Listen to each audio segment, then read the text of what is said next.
再精彩嘅表演都需要建立喺穩固嘅舞台之上，音樂亦唔例外。今就會為你介紹弦樂家族入面嘅兩位低音成員，大提琴同低音大提琴。佢哋就係弦樂組嘅守門員，以和聲基礎同節奏調控成為樂團嘅最強後盾。大提琴音色渾厚豐滿，柔和又抒情，帶有一種朦朧美，好適合演奏中低音旋律，亦會經常同低音大提琴共同負責低音和聲部，為想表達嘅情感定下基調。雖然大提琴經常以伴奏身份出現，但亦有唔少作曲家為大提琴譜寫過出色嘅獨奏作品。其中，古典音樂之父巴赫一生人就創作過6首無伴奏大提琴組曲，每一首都有截然不同嘅情感色彩。第一首前奏曲以 G 大調營造出明亮歡快嘅氣氛，配合大提琴簡潔優雅嘅爬音，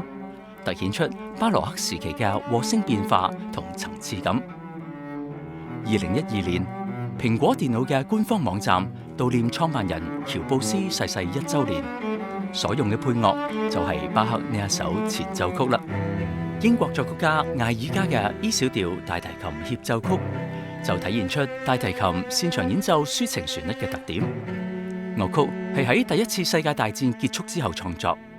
當時整個社會彌漫住戰後嘅創傷，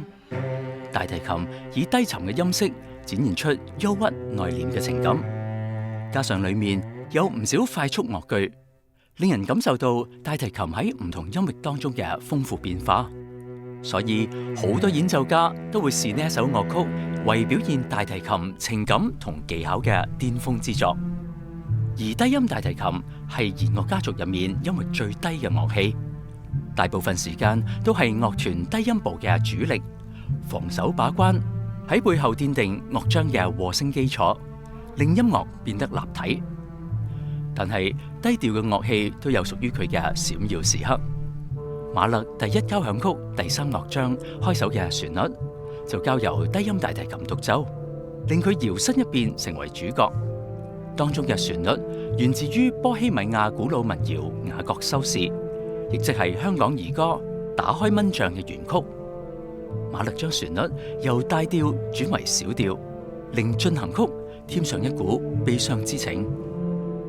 低音大提琴另一個特別之處就係屬於爵士樂重要嘅樂器之一。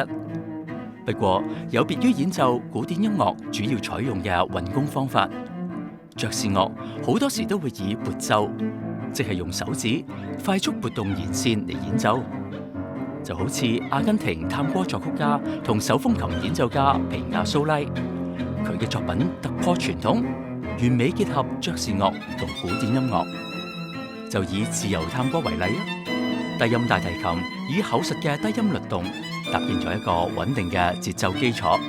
令主奏樂器可以盡情演繹富有激情嘅旋律，將整體氣氛推上高潮。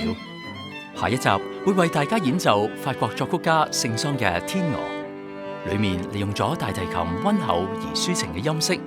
惟肖惟妙咁捕捉咗天鵝滑行於水面時嘅優雅形態，以聽覺呈現出一片平靜清幽嘅景致。咁我哋下集再見啦！